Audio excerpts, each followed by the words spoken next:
할렐루야.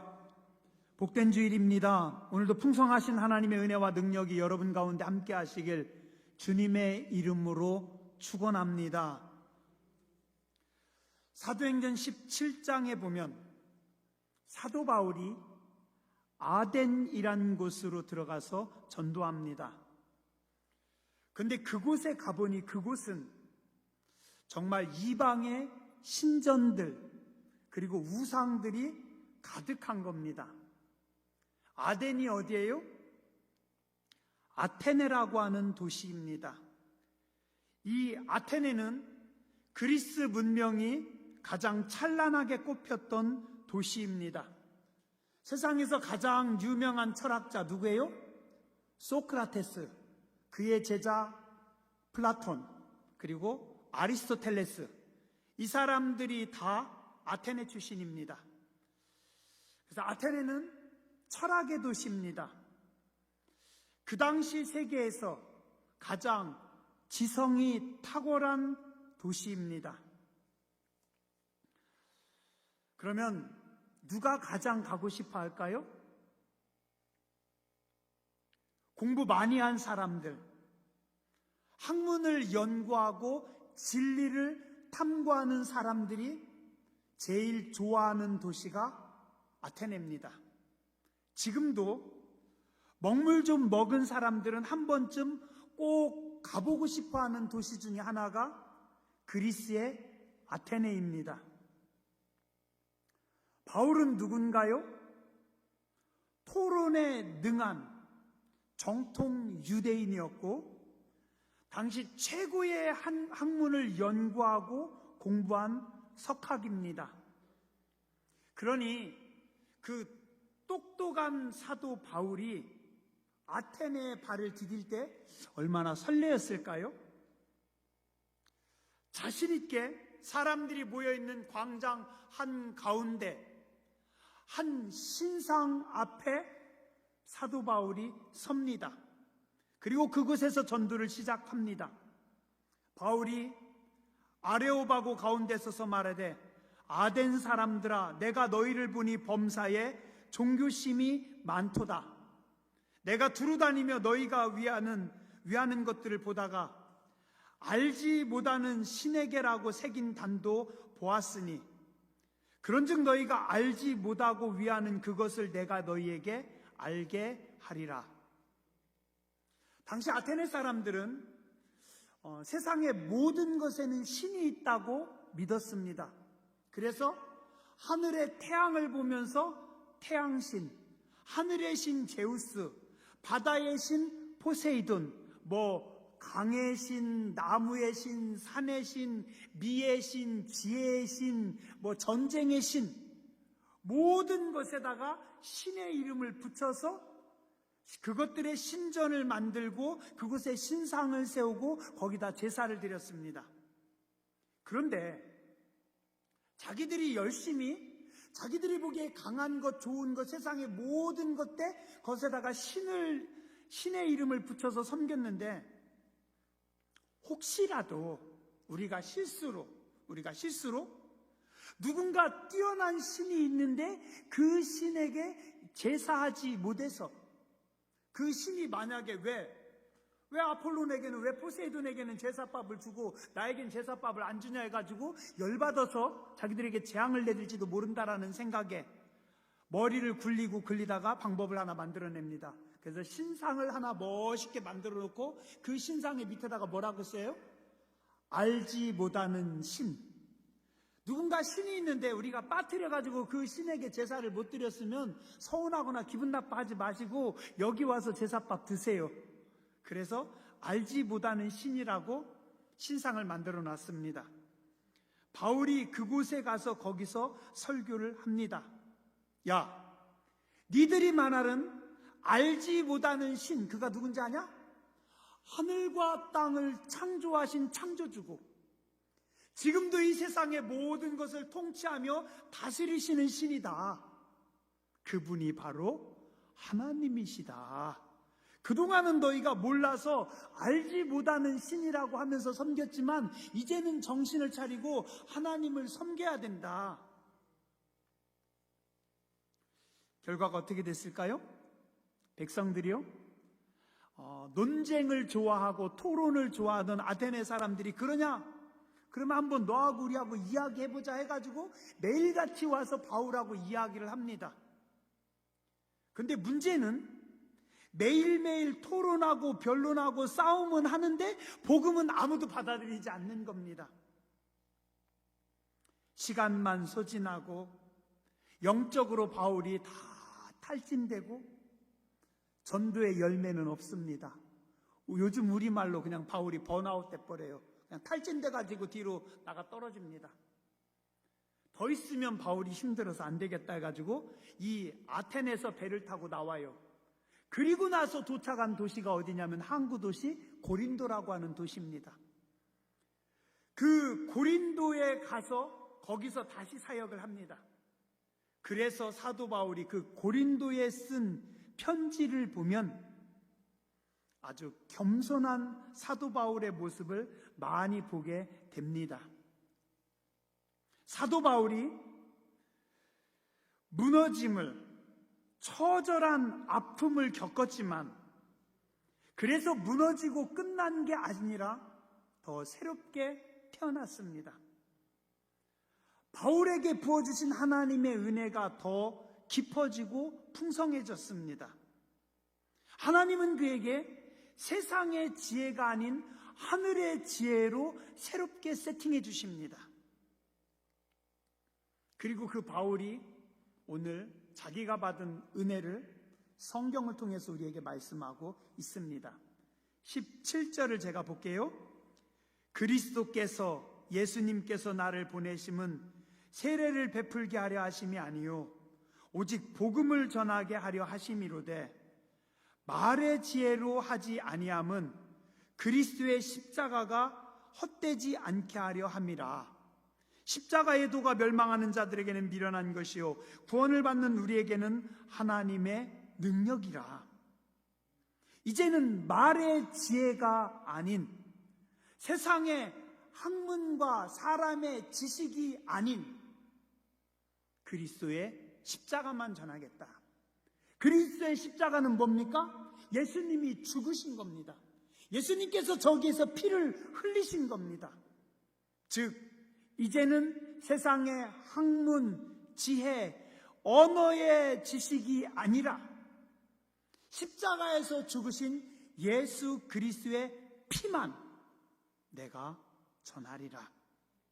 오늘 말씀의 18절부터 25절에 보면 하나님의 일은 인간의 지혜로 되어지는 것이 아니라 하나님의 지혜로 되어진다라고 말씀하고 있습니다. 19절 보세요. 하나님께서 지혜자들의 지혜를 패하리라. 또한 총명자들의 총명도 패하리라. 지혜자들과 총명자들 하나님께서 패하실 거다. 20절. 지혜자가 어디 있고 공부 많이 했다고 하는 선비가 어디 있으며 변론가가 어디 있냐? 하나님께서 모두 다 미련하게 하셨느니라. 21절입니다. 세상이 자기들의 지혜로 하나님을 알지 못하니까 하나님께서 무엇으로? 전도에 미련한 것으로 구원하시기를 기뻐하셨도다. 사람들이 자기들의 지혜로 하나님을 찾지도 못하고 하나님을 알지도 못하니까 하나님께서 무엇으로? 전도에 미련한 것으로, 사람들이 미련하게 생각하는 그 전도를 통해서 사람들을 구원하시는 것을 기뻐하신다. 여러분들 길에 가다가요, 대도시에서 혹은 역전에서 예수 천당 불신 지옥 이렇게 팻말 들고 서 있는 분들 가끔 보시죠? 무슨 생각 드시나요? 목사인 저도요, 종종 그런 생각 듭니다. 꼭 저렇게까지 하셔야 되나? 일반인들은 첫 번째 떠오르는 단어가 뭔지 아세요? 무식한 사람들이 그래요. 예수 천당 불신 지옥 피켓을 딱 들고 있는 사람들을 보면 사람들이 뭐라고요? 무식한. 요즘 세상이 어떤 세상인데 전도지 들고 전도한다고? 전도자들은 일단 무식하다고 생각하면서 무시합니다. 지금부터 대략 한 10몇 년 전, 한 20년 다 되는 것 같아요. 맨발의 천사 최춘선이라고 하는 책이 한 권 나왔습니다. 어떤 할아버지 이야기입니다. 등이 꾸부정한 할아버지가 이해하기도 힘든 문구들을 가득 적힌 종이를 몸에 칭칭 감고, 그리고 전철에서, 길에서 사람들에게 외칩니다. 여러분, 우리 하나님은 자비로우십니다. 하나님을 믿어야 합니다. 근데 이분의 겉모습은 완전히 거지예요. 노숙자예요. 그냥 노숙자가 길에 서서 사람들에게 전철에서 예수 천당 불신 지옥 외치니 꼭 광신도 같아요. 그런데 김우연 감독이라고 하는 한 영화 감독의 눈에 이분의 모습이 강렬하게 찍혔어요. 왠지 뭔가 좀 다른 것 같아요. 이분이 쫓아다니다가 나중에 카메라를 들고 쫓아다녔대요. 그러다가 이렇게 면담을 했대요. 취재를 하면서 놀랬습니다. 세상에 이 꼬부러진 할아버지가 누구냐 하니까 그 이름이 최춘선이었어요. 무려 이분은 30년 넘게 추운 겨울에도 맨발로만 다니는 겁니다. 알고 보니 이 맨발의 전도자 최춘선 할아버지가 김포에서 인천공항까지 가는 거의 모든 땅이 이분 재산이었대요. 김포에서 인천공항, 지금 거기 엄청나게 발전했는데 그 땅 거의 다 이분 땅이었대요. 그리고 이분이 일본 와세다 대학에서 유학하고 공부했던 분이래요. 그러면 진짜 부잣집 아들로서 최고의 학문을 한 거죠. 근데 이분이 일본의 유학 시절 도요히코라고 하는 분의 가마를 받아서 은혜를 받고 자기 모든 재산을 가난한 사람들에게 다 나눠줬대요. 그리고 자기는 통일이 될 때까지는, 우리나라가 통일이 될 때까지는 기도하면서 신발을 안 신겠다고 맨발로 전도하셔요. 이분 옆에 할머니도 나와가지고 간증한 걸 제가 그때 들었어요. 그 할머니가 뭐라는지 알아요? 이 최춘선 할아버지가 자기 부인 할머니를 뭐라고 하냐면, 이분은 하나님께서 나에게 보내주신 천사입니다. 근데 할머니도 이야기하기를 우리 할아버지는 천사입니다. 와, 실제 있었던 이야기입니다. 여러분들이 맨발의 전도자라고 한번 쳐보세요. 당대 최고의 석학이고 가장 큰 부자였는데 예수님을 제대로 믿고 회심한 후에 가장 가난하게 맨발로 전도했던 분입니다. 하나님은 사람들이 보기에 가장 미련하고 답답해 보이는 전도의 그 미련한 것으로 세상 모든 사람들의 지혜를 꺾으시는 하나님이십니다. 그래서 오늘도 교회는, 성도들은 미련한 것 같아도, 어리석은 것 같아도 하나님이 주신 방법과 하나님이 주신 말씀대로 우직하게 예수님의 십자가, 예수님의 복음을 들고 나가서 전도해야 합니다. 헬라인은 지혜를 찾으나 유대인들은 표적, 기적, 능력. 헬라인들은 뭐예요? 아까도 얘기했듯이 철학, 지혜입니다. 그러나 23절, 우리는 십자가에 못 박히신 예수님만 전한다. 그래서 유대인들은 마음에 안 들어하고 꺼리껴고 이방인들은 우리를 보면서 미련하다라고 이야기한다. 그러나 오직 하나님께 부르심을 받은 사람들은 유대인이든지 헬라인이든지 그리스도 예수님은 하나님의 능력이요 하나님의 지혜니라. 우리는 십자가에 못 박히신 예수님만 전한다. 십자가는 뭐예요? 죽음의 사형틀입니다. 예수님은 뭐예요? 이 십자가에서 못 박혀 죽으셨습니다. 처절한 패배이고 실패입니다.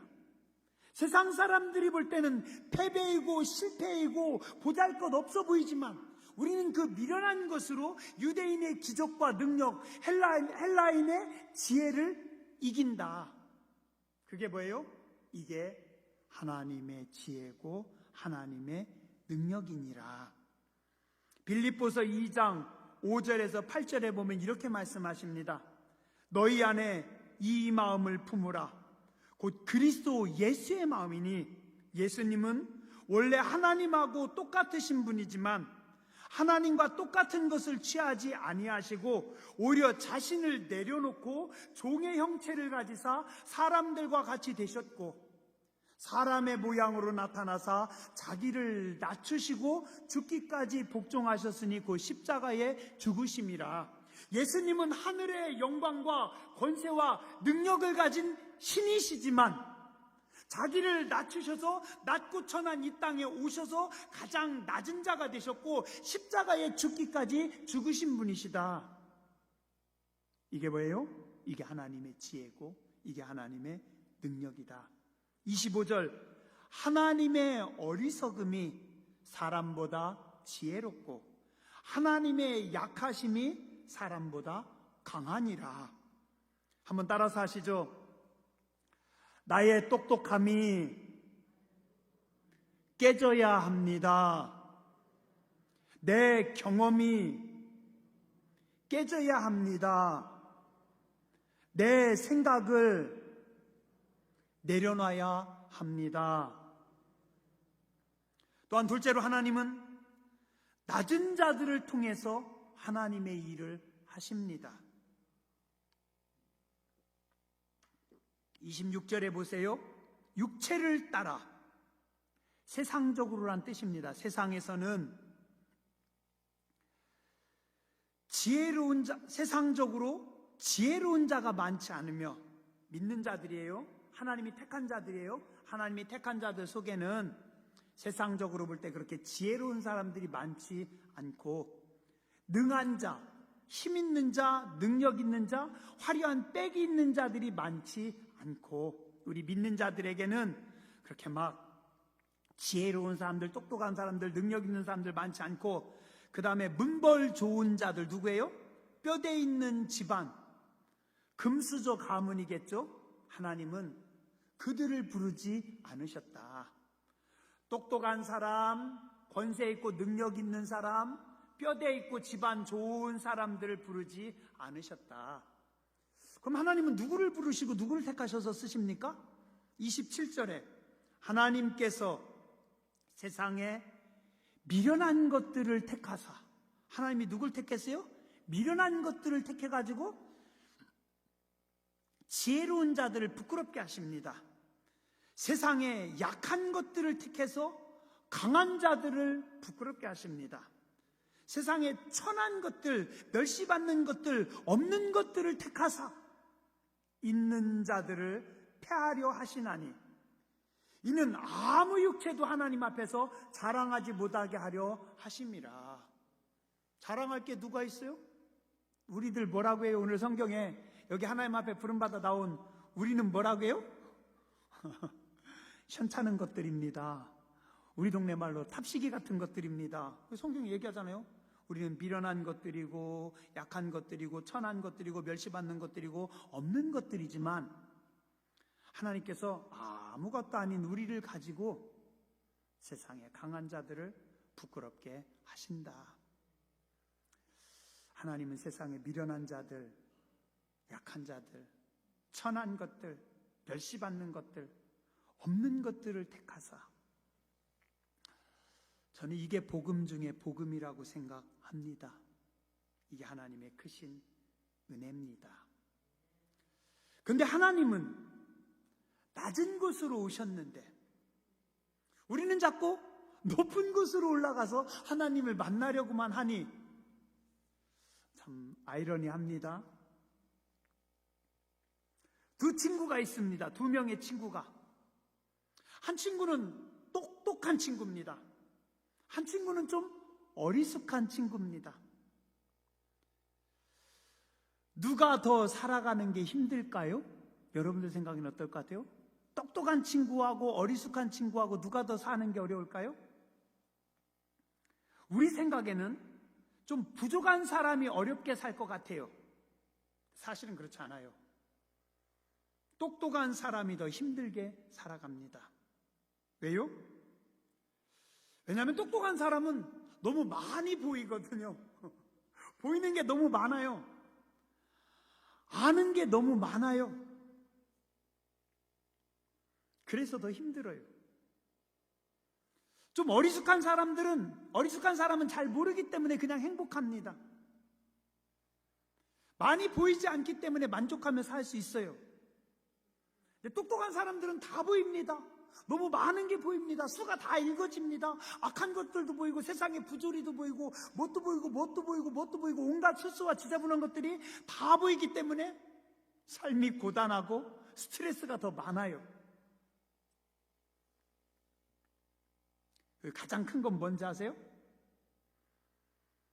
똑똑한 것들은 겸손하기가 힘듭니다. 똑똑함이 독이 됩니다. 그러나 좀 부족한 사람은, 좀 어리숙한 사람은 겸손하기가 쉬워요. 하나님께서 누구를 더 좋아하실지는 여러분들이 잘 아시죠? 그래서 똑똑한 사람은 하나님의 도우심을 별로 못 입어요. 자기 힘으로 살아가요. 어리숙한 사람들은 겸손하기 때문에 하나님을 아버지로 모시고 아버지 하나님의 손으로 그를 도와주시기 때문에 하는 일이 어리숙하고 현찮은데 지나고 나서 보면 더 잘 돼요. 똑똑한 사람은 막 똑똑하게 머리를 쓰고 막 달려갔는데 무식한 것들 하면서 막 달려갔는데 어느 순간 보니까 자기가 더 뒤로 가 있어요. 역전돼 있어요. 왜요? 어리숙하고 미련한 것들은 하나님이 불쌍해가지고 하나님의 손으로 붙잡아가지고 저 앞에다 갖다 놓거든요. 똑똑한 것들은 지들이 열심히 뛰는 거고. 그래서 세상은 공평한 것 같습니다. 똑똑한 사람이나 어리숙한 사람이나 다 함께 살아갈 수 있습니다. 성경에 보면 하나님은 당신의 자녀들과 함께 일하는 것을 아주 기뻐하십니다. 하나님은 여러분하고 같이 동업하는 거 아주 좋아하셔요. 그래서 임마누엘 하십니다. 내 옆에 오셔서 나하고 같이 가는 겁니다. 김권사야, 나하고 같이 전도하자. 이권사야, 너하고 나하고 내가 너 기도할 때 내가 힘줄 테니까 같이 가자.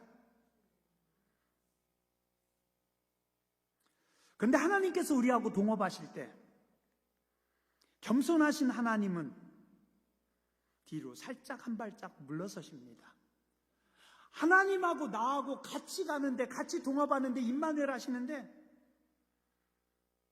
내가 좀 똑똑하다가 생각해서 하나님께 말합니다. 하나님, 잠깐만요. 뒤로 좀만 빠져봐요. 제가 먼저 해볼게요. 하나님 가만히 지켜보세요. 내가 얼마나 잘하나? 하나님 거기 뒤에서 연장 들고 서 계세요. 내가 부르면 그때 와가지고 그냥 시다발이 잘하세요. 똑똑한 사람들은 이래요. 뭐 될까요? 당연히 안 되죠. 왜요? 세상은 내 맘대로 되는 것이 아닙니다. 꼭 모든 게 내 맘대로 될 것 같지만 절대 안 됩니다. 그게 세상이에요. 어른들은 다 그렇게 이야기합니다. 그죠? 아닌가?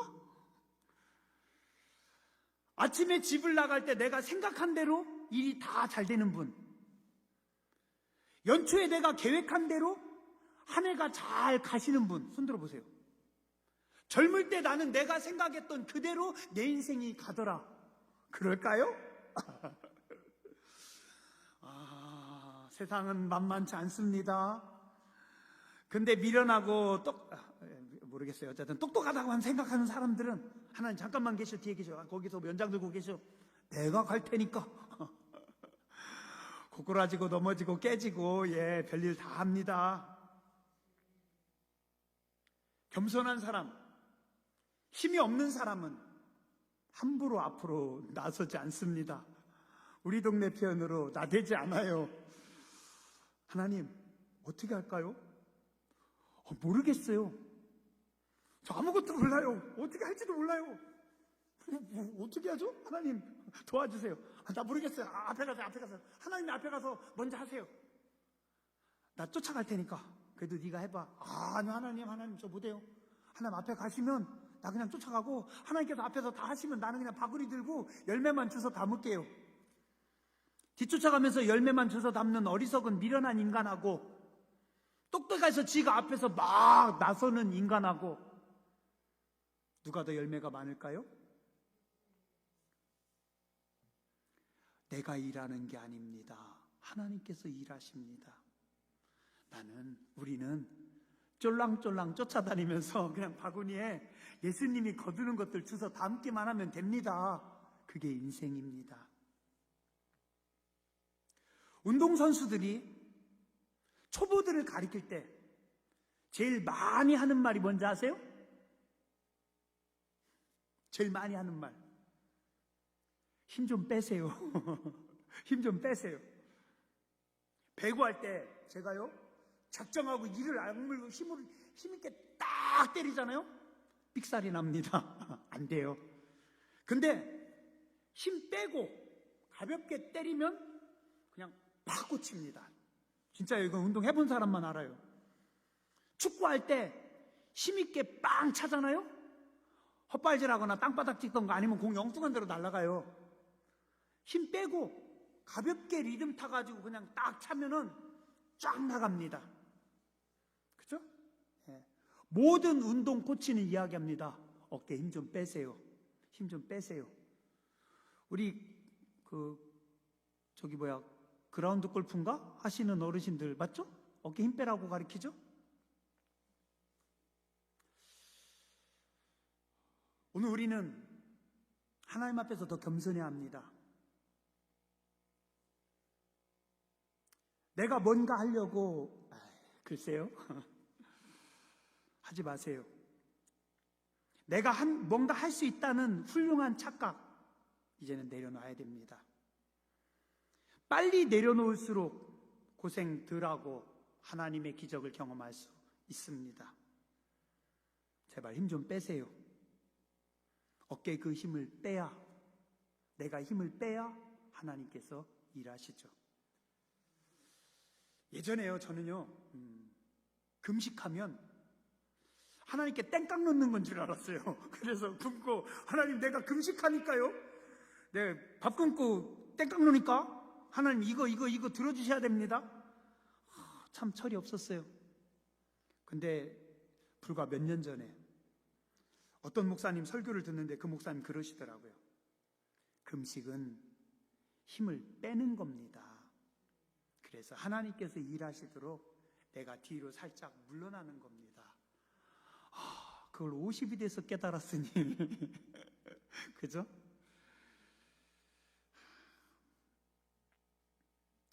가끔 뉴스를 보면 재미있는 글들이 나옵니다. 서울의 어느 곳에, 어느 골목에 아주 오래된 낡고 별 볼 일 없는 옛날 건물이었대요. 그런데 한 똑똑한 그 건물주가 그걸 싸게 샀어요. 그리고서 좋은 건축 재료를 가지고 집을 싹 리모델링 했대요. 그랬더니 완전히 다른 고급 건물이 되었대요. 그래서 그 건물을 50억에 사서 200억에 팔았대요. 건물을 싹 리모델링 하니까 50억짜리 건물이 싹 리모델링 하니까 200억짜리가 된 겁니다. 우리도 마찬가지입니다. 우리의 힘을 빼고 하나님께서 우리를 리모델링 해야 가치 있는 인생이 됩니다. 고린도후서 5장 17절입니다. 그런즉 누구든지 그리스도 안에 있으면 새로운 피조물이라. 이전 것은 지나갔으니 보라 새 것이 되었도다. 하나님의 어리석음이 사람보다 지혜롭고 하나님의 약하심이 사람보다 강합니다. 힘 빼고 힘 빼고 주님이 하시옵소서. 주님이 하시옵소서. 주님이 여러분들의 인생을 잡으셔서 영광의 도구로 리모델링 하시길 주의 이름으로 축원합니다. 기도하겠습니다.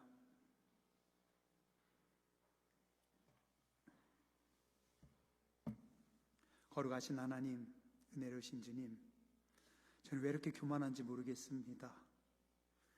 저희는 왜 이렇게 고집이 센지 모르겠습니다. 미련하면서 성질도 나쁘고 고집도 세고 저희 참 답답합니다. 불쌍히 여겨주시고 은혜로 녹여 주시옵소서.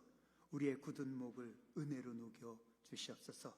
우리의 고집스러움과 완악함을 예수님의 보혈로 녹여 주시옵소서.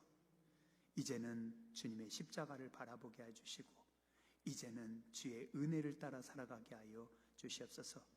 위로부터 부어주시는 하늘의 지혜를 따라 내 힘과 내 생각과 내 능력으로 하는 것이 아니라 주님의 선하신 은혜를 따라 주님의 권능의 손으로 우리의 인생을 붙잡으시고 다시금 재단하시며 리모델링하는 거룩한 하나님의 사람들 되게 하여 주시옵소서. 우리의 존귀하신 영원한 생명이신 예수 그리스도의 이름으로 감사하며 기도드렸습니다. 아멘.